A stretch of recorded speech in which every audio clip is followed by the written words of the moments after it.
Welcome to another Stoa conversation.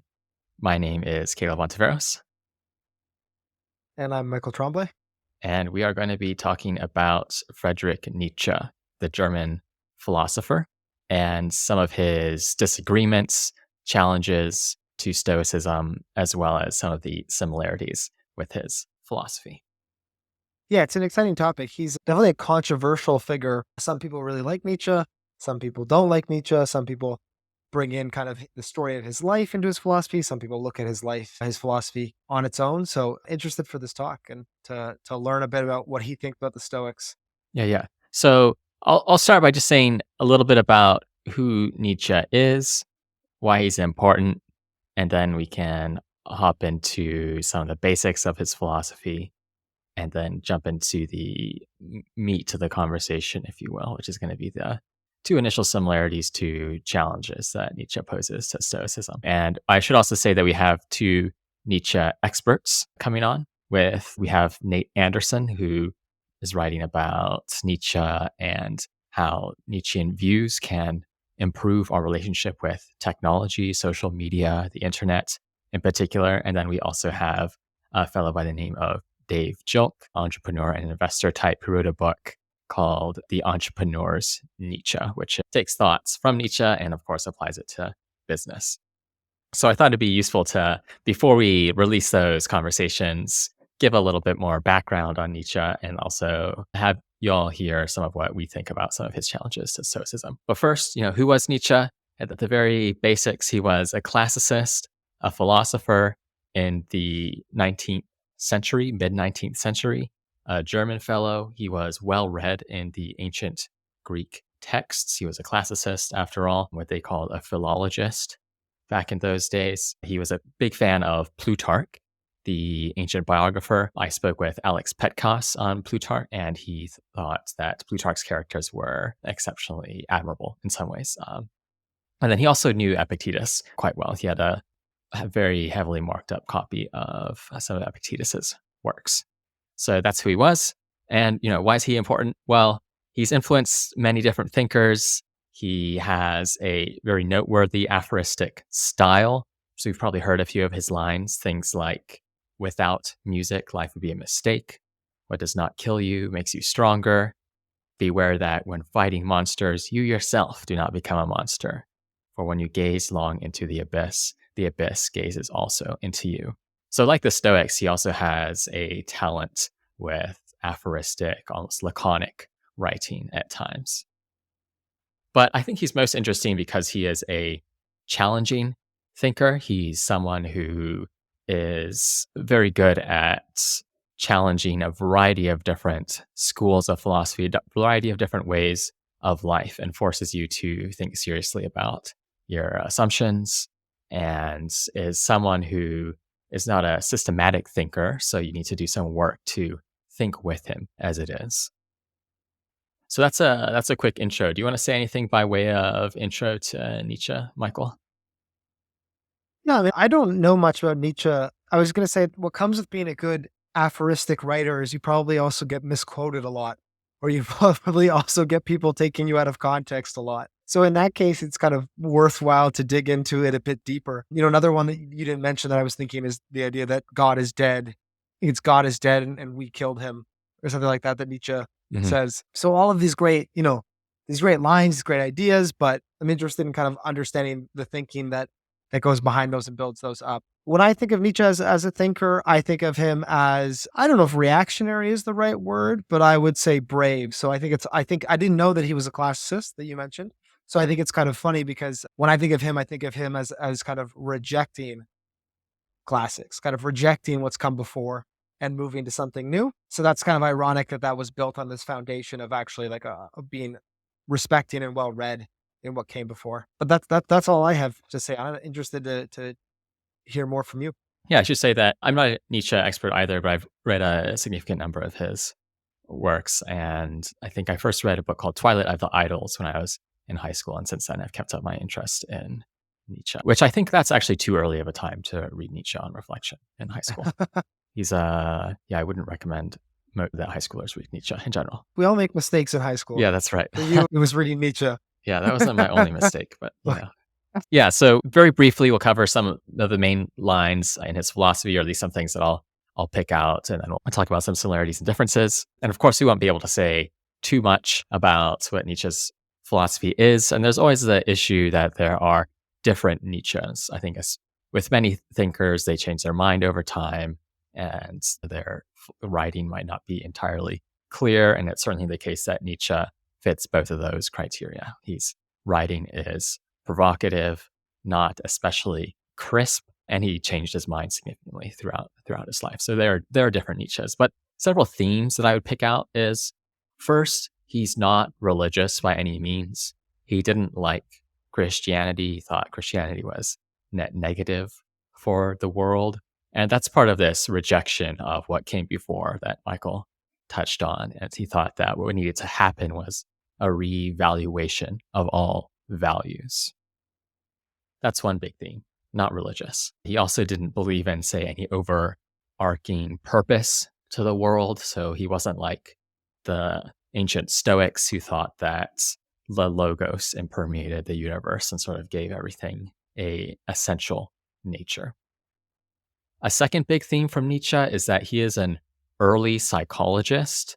So one of his methodologies is not so much to look at the arguments for and against different beliefs, but come up with accounts that explain why we believe the things we do and sort of undercut our beliefs in a way that influenced a lot of later thinkers. So a quick example of this is we are much more egalitarian than we used to be in the past. Many people in Nietzsche's time were more egalitarian as well. And one line on that is that people came to some amount of moral progress. We learned over time that people were equal and had these basic set of political rights, were equally deserving of respect, and so on.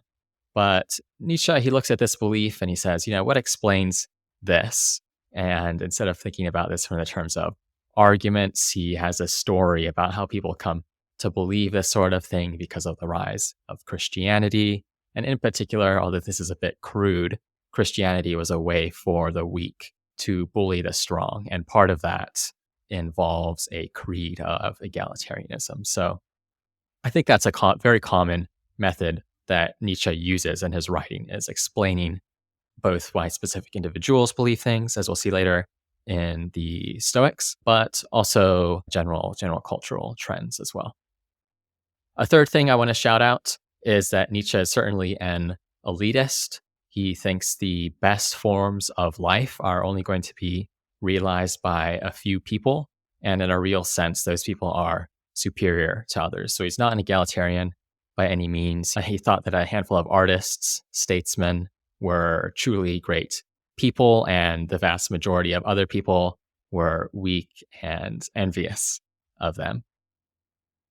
So that's certainly a theme that can't be avoided in Nietzsche's thought, although it can be certainly misused and has been misused throughout history. And then the last thing I wanted to shout out is that there's an approach to enthusiastically say yes to life. So although Nietzsche was an elitist, he thought that the best people are the sorts of people who are able to not just tolerate whatever happens, but be the kind of person who loves either their decisions or what happens that is outside of their control. They're the sort of person who would be happy to repeat their life really many times because they are happy with the decisions they made and not just at peace, but sort of willingly accept whatever else occurred.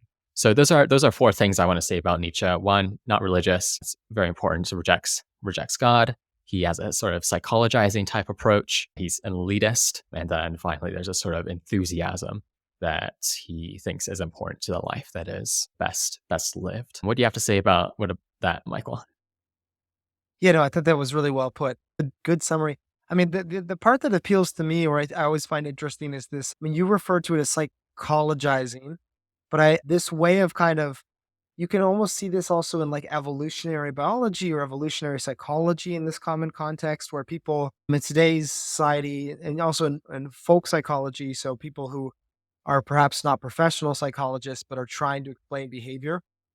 there can be this attempt to kind of, well, let's tell a story about the way that evolution or our biology might inform this kind of interaction or this kind of behavior. Maybe dating works a certain way, attraction works a certain way, or emotions work a certain way, and there's always this kind of grounding in evolution or social rules work a certain way. And I see that Nietzsche kind of doing the same thing, but with the morality aspect, right? So you did that. You were referencing, I think this is from Beyond Good and Evil, the idea that, you know, Christians celebrate charity or they celebrate compassion towards the weak or they celebrate, A humility patience or or the capacity, humility or these kind of, and Nietzsche's argument being that instead of these things being, you know, objective goods that they've inferred from God, these serve a kind of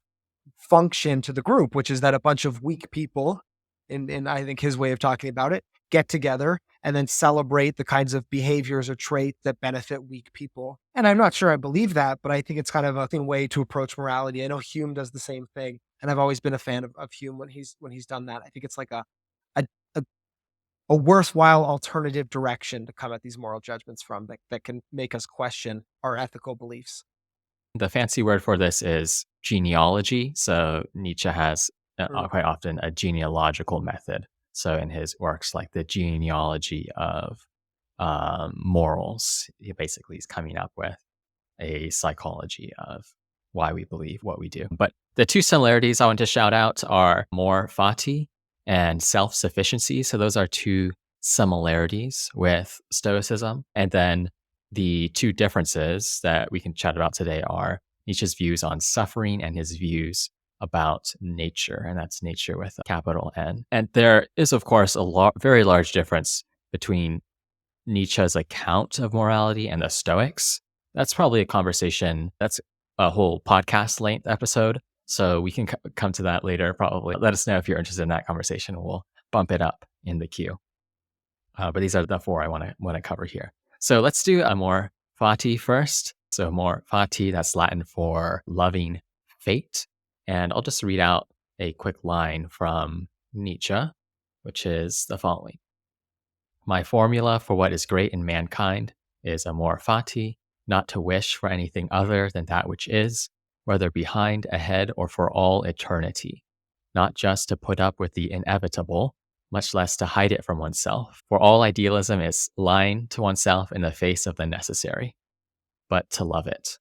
So this is this idea, I think, which is similar to ideas like the dichotomy of control in Stoicism, similar to even ancient ideas of providence, and involves not just tolerating what happens, but embracing whatever happens. And that includes both what is in your control and what is outside. So I think that's a real similarity that many people have noticed between Nietzsche and the Stoics, and his framing on this is useful and I think inspiring. I like his picture of, the kind of person who could happily live their life over and over again because they are happy in a deep sense with the way things are and the way they are as an ideal.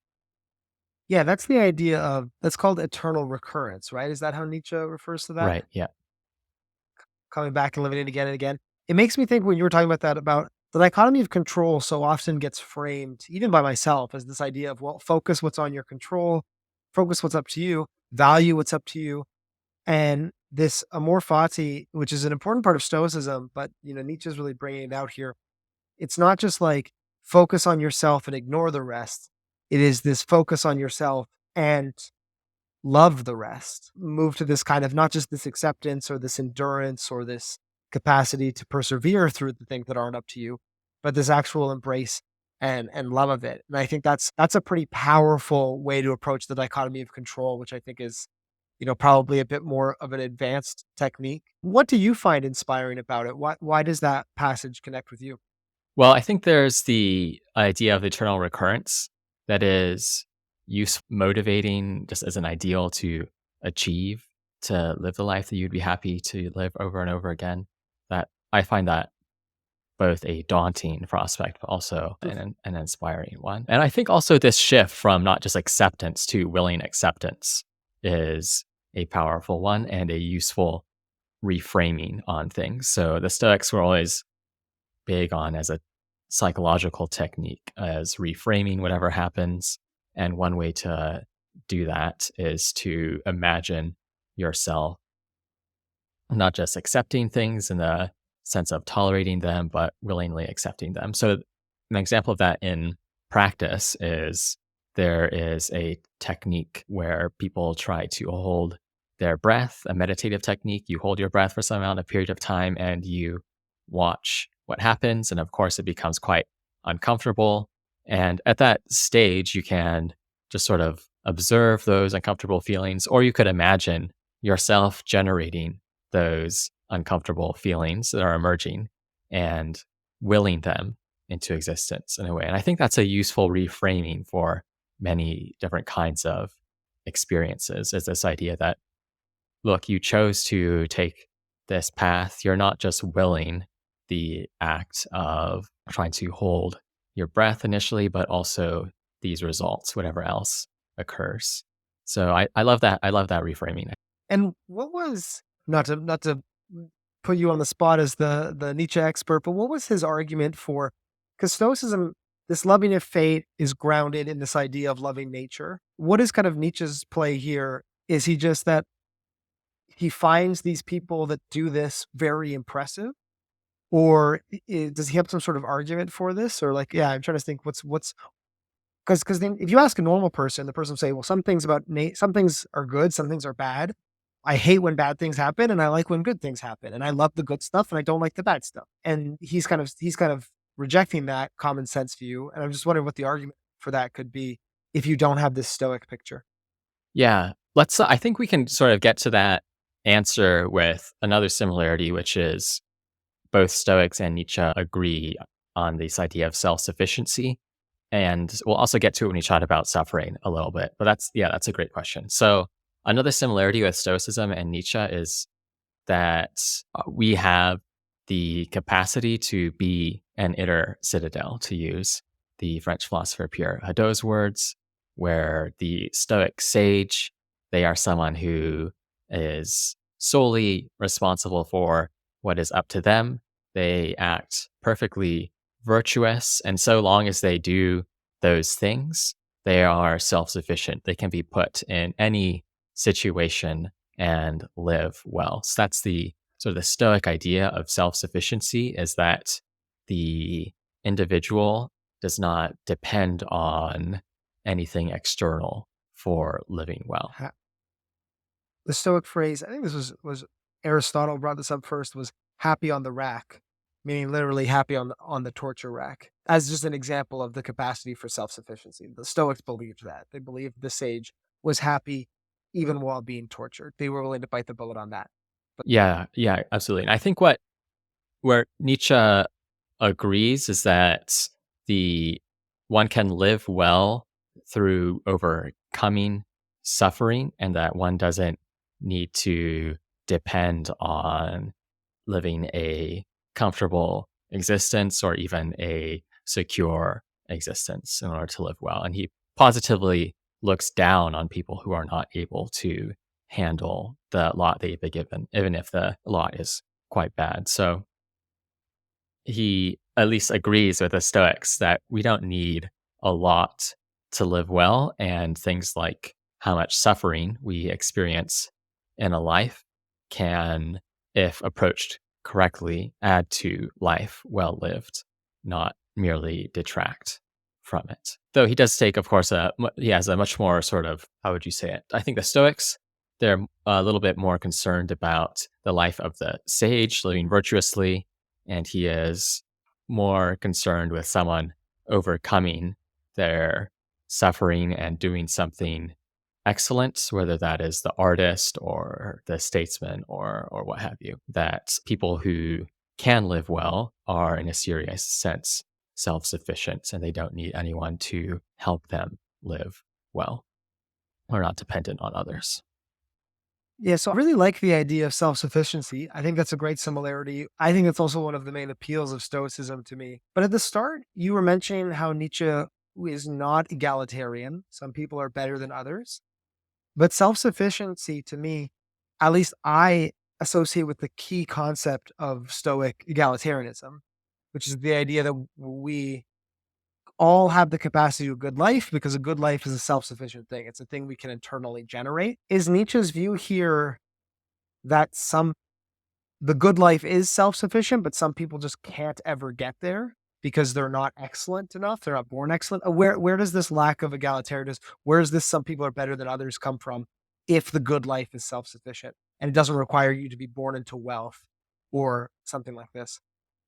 Yeah, yeah. So I think that I'm not sure if Nietzsche is an egalitarian in the sense that he thinks anyone can achieve the good life or not. It could be that some people just come into the world and for whatever reason they don't have the psychological capability to live well. Maybe Nietzsche thinks that. I don't know.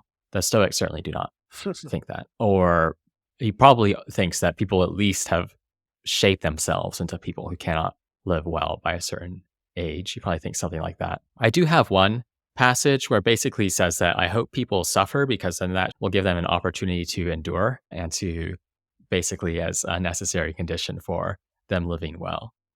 So he says, I wish that they should not remain unfamiliar with profound self contempt, the torture of self mistrust, the wretchedness of the vanquished. I have no pity for them because I wish them the only thing that can prove today whether one is worth anything or not, that one endures. Nietzsche has a much more aggressive, harsher way of wording things, but experiencing bad things is a necessary condition for living well is will prompt people to endure in his words. So that's his view, and he has the view that arguably the Stoics have. Some people have argued that both Stoics and Nietzsche are similar because they think pity is not a attitude that is justified, where pity Hmm. is realizing that something seriously bad happened to another person and it wasn't their fault, and also realizing that it could have happened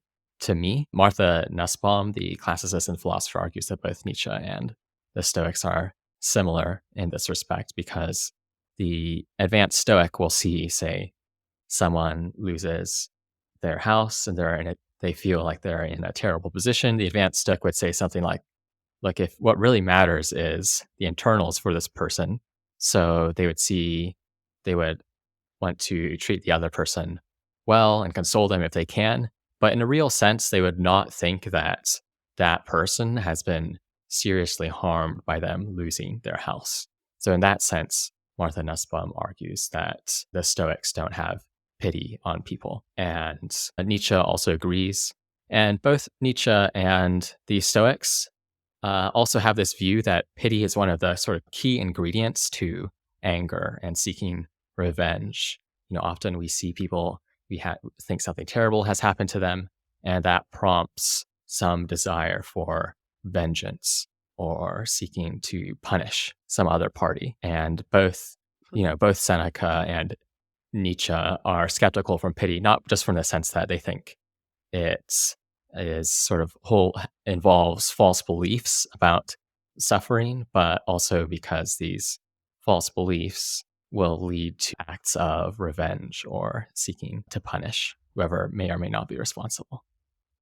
Yeah, pity for the person that was harmed, but then anger for the person who did the harming.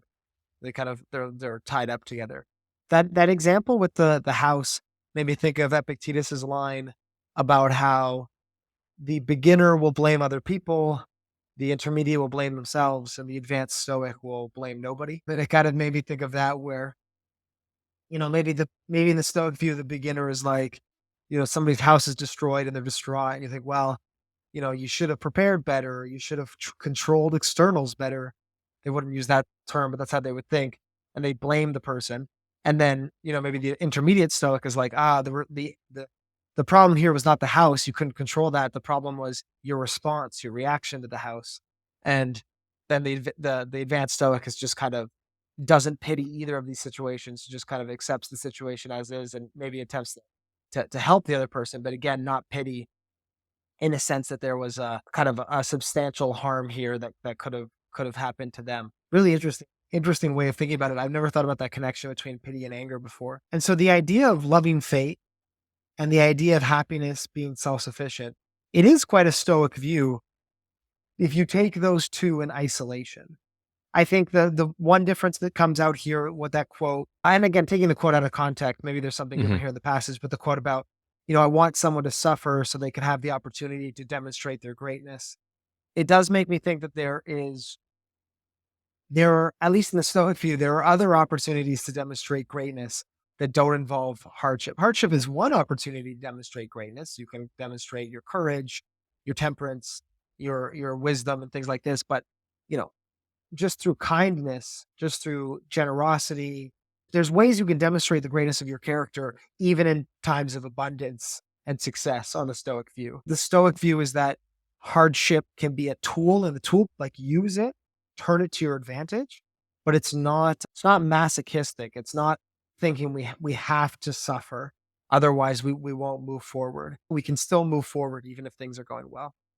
Right. Yeah. I think that, so those are two similarities with shouting out, or yeah, those are two similarities that I wanted to mention. But I think as one goes deeper into why Nietzsche thinks what he does, some of the disagreements are going to come out. And I think what you're touching on is this first one I had in mind, which is Nietzsche's view on suffering. So, on the first pass, both Nietzsche and the Stoics agree suffering does not mean, it's not necessarily bad. It's not something that prevents one from living well. But the reasons they ultimately think that are somewhat different. So I think on Nietzsche's view, what it is to manage suffering well is to overcome it. And overcoming sort of requires this obstacle. It requires essentially sort of incorporating the pain. So, one line that I have from The Will to Power is, in order for the creator to be, suffering is needed and much transformation. And also, one must still have chaos in oneself to give birth to a dancing star. So, this is sort of the view that gave rise to this image of a tortured artist almost. And I think it is a popular notion that there are certain kinds of lives, whether it's being an activist or an artist, that are driven by a kind of suffering and integrating that suffering into your life in order to create something that's very valuable. Whereas I think what a Stoic view is that suffering is, no, negative emotions in particular are the result or are identical to false beliefs. And by living well, one can avoid these negative emotions by avoiding false beliefs. And it's that in that way that the Stoic addresses suffering and that they live tranquilly. They're not like the tortured artist who sort of deeply integrates, they're creating their art with some amount of extreme self-contempt, self-criticism, exceptional physical travails, or something like this. Instead, they're trying to see things truly, which involves understanding what really matters. And part of the Stoic picture is that suffering does not really matter. So that's how I put that difference. The tortured artist is always an interesting example. I remember when I was in university first learning about the Nicomachean Ethics, we were talking about, because Aristotle argues that everybody wants happiness. Happiness is the ultimate ends for everybody. If you ask anybody what they want, they're gonna, or if you ask anybody why they're doing something, they say, well, for something else. And if you ask long enough, you keep asking why, like a 5-year-old, you're going to get back to this bedrock that's just, well, because I think that's what a great life is like. I think that's what happiness is like. And one of the counter examples the professor raised was this example of the torture artist, which is to say, are there some kind of lives that we consider to be great lives or lives worth living? Or are there some kind of lives that people are aiming for that seem to be entirely disconnected from this concept of happiness? Maybe not disconnected from this concept of greatness, but disconnected from the concept of happiness. And the tortured artist is an example of this person who not only suffers to produce great work, but sees this connection between the suffering and the great work, sees the suffering as necessary for the great work. And I think you're dead on that, like, today, that's still a view we have in terms of people that are creating art, creating music or writing. This idea that I kind of have to have some sort of trauma to be processing or some sort of terrible experience to be having to say just to say something about. And if I don't have anything interesting to say. So I think I think one point is that that's both preserved from Nietzsche's time. I think that's still part of the kind of ethos and the way that we think about art or great artists. But I I'm probably just so biased towards Stoicism that I also agree with the Stoic point that I don't think that that's like a necessary thing, right? I don't think that's the right way of looking at it. And I would say the Nietzsche take is almost like you're bouncing off it, right? You're like you're using it as a foil to become something better. And the Stoic view is almost this kind of the obstacle becomes the way. It's almost this consumption of it, this kind of meta acceptance of it as part of the world, not as a not as the monster to fight, as the quote was before, Mhm. but as the something to be kind of accepted, to be let in into your conception of the way things are and ultimately loved in that sense. I got a bit abstract there, but I think you did a good job explaining it, and that's kind of my thinking on it. Yeah, that makes sense. So I suppose that I think both Nietzsche and the Stoics agree that in the sense of pleasure, we don't strive for happiness, and it could be that the best lives are not the most pleasurable ones. So they certainly agree on that front, but there is almost a glorification or a valorization one Yeah. sees of suffering, both not in Nietzsche, but as you mentioned, that certain cultural trends, I think, point to that as well, where I think on and this is something that would be connected to some other thought from Nietzsche, but probably a number of years ago, it wouldn't be so interesting to state whatever traumas you had or mental health issues you had or were working through. But now, in a more friendly, more compassionate age, those sorts of things are almost, in some cases, not always, of course, worn as a kind of badge or those sorts of things that one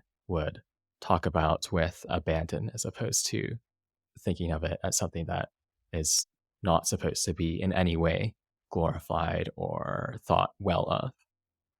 Mhm. Yeah, I'm thinking also about I mean, that's the case, and, like, obviously not to say I mean, I don't think you're saying this, but I obviously not to stigmatize discussions of mental illness or anything like this or trauma or hardship, but also, as you're saying, just to recognize that there is a kind of there in one sense can be a social capital in some settings, but there can also be not just the social capital externally, but also kind of an internal meaning, right? Which is to say, not only like thi this struggle, this difficulty has now given me meaning. It is something that I can kind of construct my sense of purpose around in response to, in fighting against. And I guess that would be kind of Nietzsche's point, maybe would be that that's the point. And that's a good thing that, to overcome that demonstrates your mettle, demonstrates your ability to live with the harshness of reality and overcome it and do well in the face of that. And I think there's both harms to that if taken the wrong way, but also something inspiring to that if taken properly. Mhm. But yes, different than the Stoic position. Yeah, in some ways, I think Epictetus in the discourses, I think it's discourses 3, there's this short dialogue on, someone once said this other person went to jail. What should you say? It went to jail and it was bad.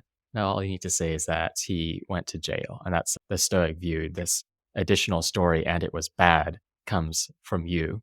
Whereas the Nietzschean approach might be they went to jail, and through that experience, they incorporated that experience into their life story, into their identity. They were someone who went to jail and it transformed them, or they were able to integrate that experience into that whole life. So, and in that way, the stories can come out to be quite different.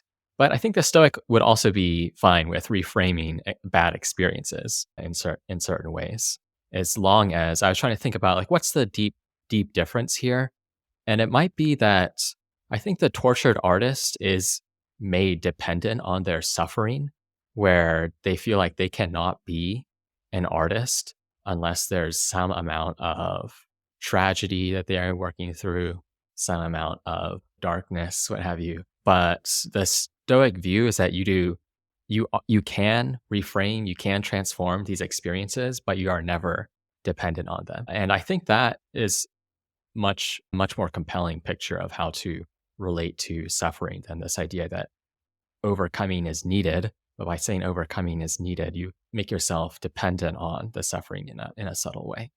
I mean, you made this point about self-sufficiency, and it's exactly what I was thinking, was that the Nietzschean point is almost one that's like not self-sufficient, not in a Stoic sense. And to be fair, the Stoics kind of stretch these ideas to their limits, right? But it's not self-sufficient. Nietzsche's thing is self-sufficient in that you don't need other people's help because you on your own can stand on this island of this thing that's you can be this incredible, you know, uber mensch with all this power on your own.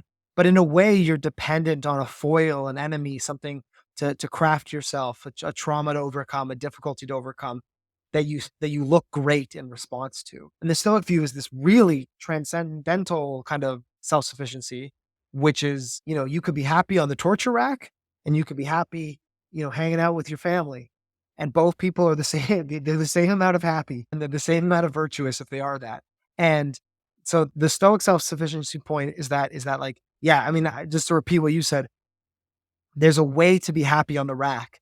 There's a way to be happy when wow, the Stoic can say, wow, that person that's enduring torture is a great person and is having a great life because of how they're able to do that well. But the Stoics don't only say that about those people. They also say that about the more normal sages, the more normal, good people. Right, right. You don't need to let yourself go into some kind of artistic frenzy or some subconscious type frenzy in order to live well or experience some traumatic event that one needs to overcome. So, do you have anything else to add on the suffering bit? No, let's hear the next one. All right, nice. So, the next difference between Nietzsche and the Stoics that I thought it would be interesting to talk about is that Nietzsche does not believe in nature in any sense. So the Stoics think it's important to live according to nature. That means live according to our human nature as social beings, and in the deeper sense, live according to the cosmos, the way things are structured. But Nietzsche thinks this is nonsense. So he has a substantive passage from Beyond Good and Evil. I'm going to just pick out a few different bits from it. So he has some lines to the effect of, so you want to live according to nature? Oh, you noble Stoics, what a fraud is in this phrase. Living isn't that wanting specifically to be something other than this nature. Isn't living assessing, preferring, being unfair, being limited, wanting to be different. And assuming your imperative, live according to nature, basically amounts to live according to life. Well, how could you not? But in some fact, something quite different is going on. While pretending with delight to read the canon of your law in nature, you want the opposite. Your pride wants to dictate and annex your morals and ideals onto nature. You demand that it be nature according to the Stoa. And then he goes on, for all your love of truth, you force yourself so long, so persistently, and with such hypnotic rigidity to have a false, namely Stoic view of nature, that you can no longer see it in any other way. And some abysmal piece of arrogance finally gives you the madhouse hope that because you know how to tyrannize yourself, Stoicism is self-tyranny, nature lets itself be tyrannized as well. So, classic Nietzsche, lots of, it's all over the place and it's always aggressive. But he does have some interesting challenges here, which is, why is it important to live according to nature? You can't do anything else. That's one bit that comes out of this passage. The other bit is that he's doing some amount of psychologizing. What you mean when you say live according to nature, you mean live according to these ideals that you've already decided on. You mean live according to the Stoa, which is always a serious risk. And then the last one sort of goes a little bit deeper into the psychology, which is, Stoicism is almost a version of self-tyranny, of self-rule. And when we say live according to nature, we're also doing this, making the same kind of tyrannical move, not just to ourselves, but to nature as well. So those are three bits that I picked out from that passage. Does anything else stand out to you, Michael? Love that passage. I like the point about arrogance. Not that it's necessarily true, but I don't think the criticism really works. I don't think it's charitable to the Stoic argument or really meet the Stoic argument at the face of it. But I think whenever we claim something, talking about this genealogy at the start, I think we should always be kind of plugged into our emotional, you know, I it is this way of thinking about things self-serving in some sense? And if it is self-serving, we can blind ourselves to that and we can be kind of arrogant about it. So this idea that the Stoics are saying, well, yes, all of these great qualities, like this sage, that is the most natural person in the world, right? That is the person who has assumed their nature. There is a kind of irony to that when, the reality seems that most people are not that, or they're naturally not that. I think that the idea here comes down to really understanding what we mean by nature and getting confused between nature in a descriptive sense, nature in a teleological sense, and then nature in kind of a natural sense, as in like nature versus nurture, kind of Hmm. that those kind of senses. And I think if we pull those apart, the argument we can save the Stoics from this argument. But at the face of it, it's a thing worth asking, and I'm glad that Nietzsche presses us on that. Yeah. So the first bit is, you want to live according to nature. Well, you can't do anything else. So that's great for you because, you're going to be guaranteed the good life. Mission Mission accomplished. I'm accomplished from already the doing it. outset, right? But it does seem that living according to nature in the descriptive sense is determined, right? You're going to do whatever is necessitated by past states of the universe. If you're a determinist, that's that. There's nothing else to say about it. But that doesn't mean that you don't need to make decisions in the normative sense, decisions that align with how things ought to be. And that seems like the first move to make to this criticism. I agree. I think when Stoics, and this confuses people a lot with this idea of living in accordance with nature, there is a Stoic sense of which something can be more or less according to their nature. And I always think of this example with like animals, for example, right? Like you can kind of, if you go to aquarium or something and you see, maybe a dolphin that's confined in like a very small space and doesn't get to go around in the ocean. There's this sense of this kind of, you can almost see this kind of teleological sense of nature there where it's like, well, this is not really the way you were designed to live, or this is not really the way you were designed to flourish. And there's opportunities to do well in that, but there's kind of a break here. And that's the kind of same thing that's being applied to humans. There's some contexts that are made for us to flourish, and there's some contexts that aren't.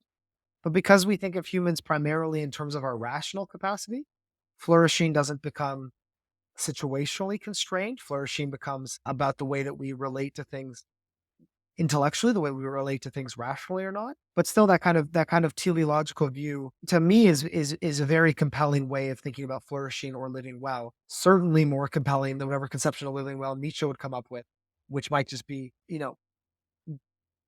bravely following your desires or, being willing to authentically get what you want. That doesn't seem to me to get you any closer to flourishing. That seems to me like your desires can be misplaced, your desires can be foolish, your wants can be ultimately harmful in the way Plato talks about. You can end up Hmm. tyrannizing yourself with your desires. It's ironic to me that Nietzsche talked about tyrannizing nature when I think that like there's kind of a humbleness, and he also talks about arrogance of Stoicism. But Stoicism to me is this kind of humbleness to say, well, I'm not greater than humanity. I'm not greater than the world. I'm a piece of this. I need to humbly understand my place in this, both at a human level and at a greater level. And that's kind of that's what I think about the Stoicism thing. And I think Nietzsche was being uncharitable there, or perhaps misunderstanding. Yeah, yeah, that seems right. I would say there's more of a challenge for you could say, the Paleo Stoic view, which held that everything follows some law of providence.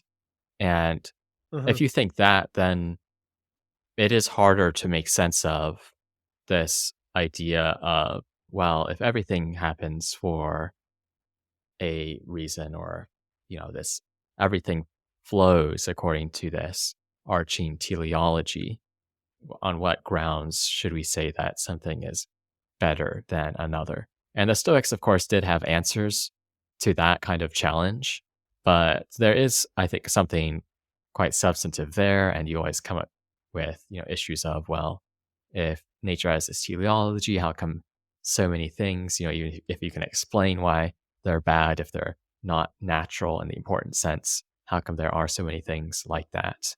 It's this classical problem of evil that then gets applied to the Stoic accounts Unnatural.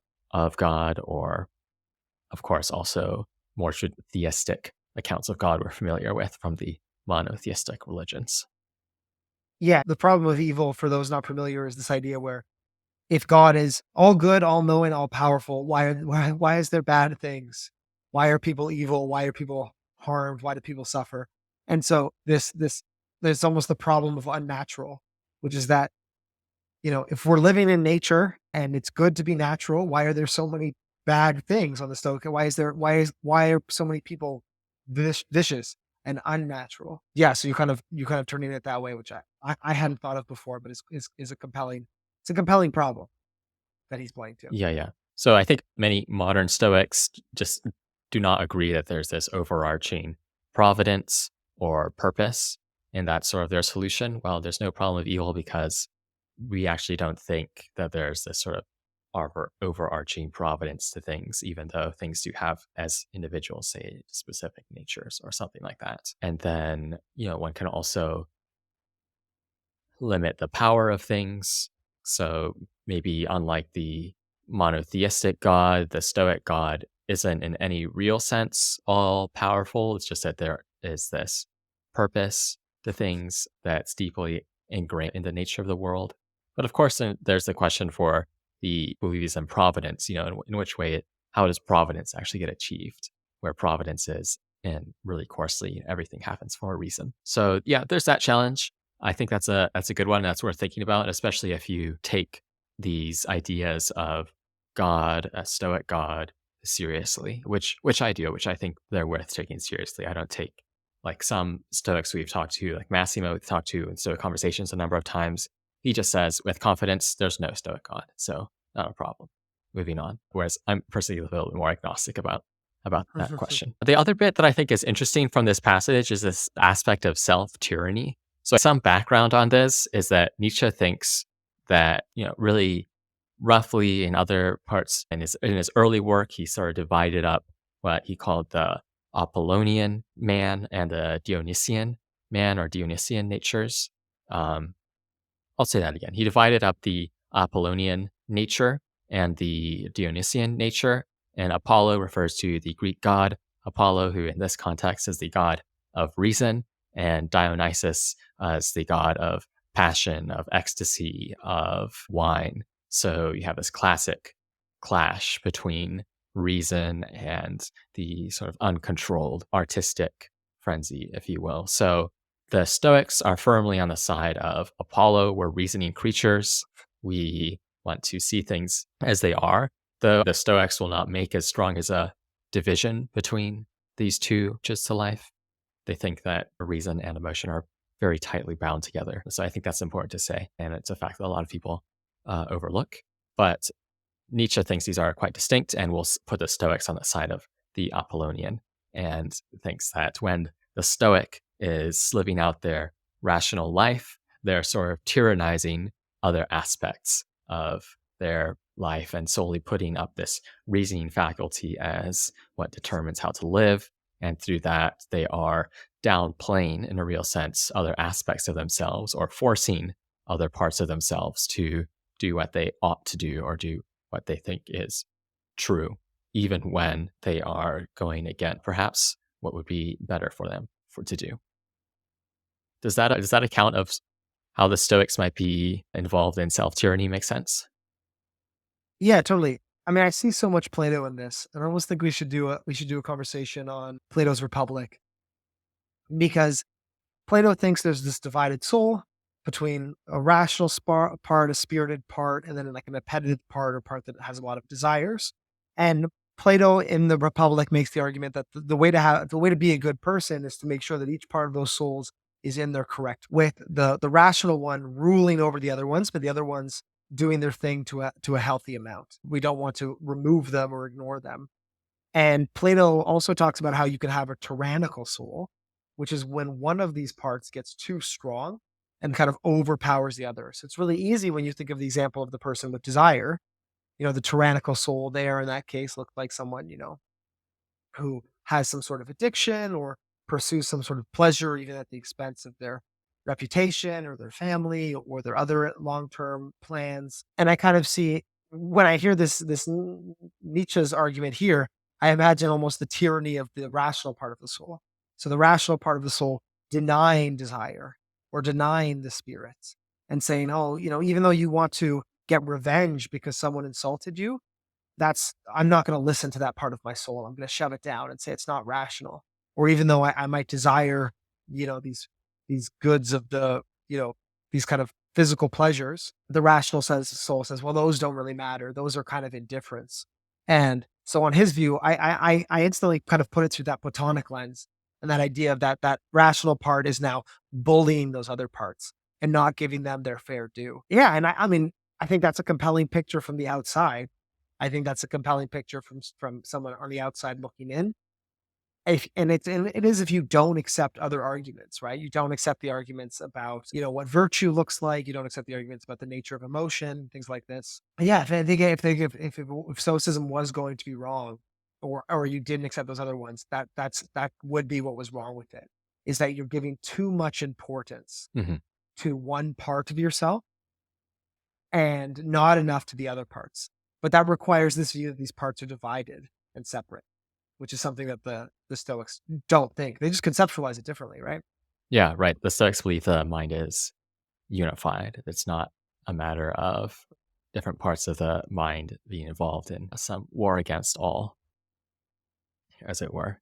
So, this issue of self tyranny, this issue of reason versus emotion doesn't really arise as much, um, which is the Stoic answer. And that's, if you want to hear more about this sort of this view, in particular, how it applies to emotion, our very first episode was on Stoicism and the emotions. So if you haven't listened to that, you can go check that out, and we talk about why the Stoics think that and what that view really amounts to in more detail.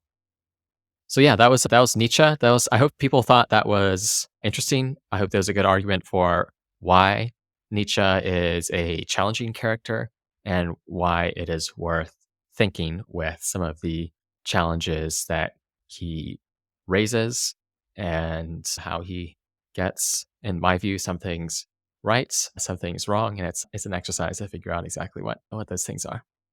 Yeah, really interesting discussion. And I think even if you're a fan of Stoicism, it's contrasting always gives you a better picture of what you're talking about. So even if you're interested in just Stoicism, understanding how it's different to other philosophies helps kind of really define what the Stoic position is. And that was what I enjoyed about that exercise. I really welcome those kind of counter arguments because they help me think more about, you know, what I believe about Stoicism and what kind of I need to learn more about so I can be either secure in those beliefs or change my mind.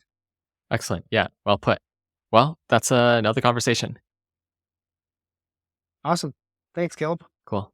Chat soon.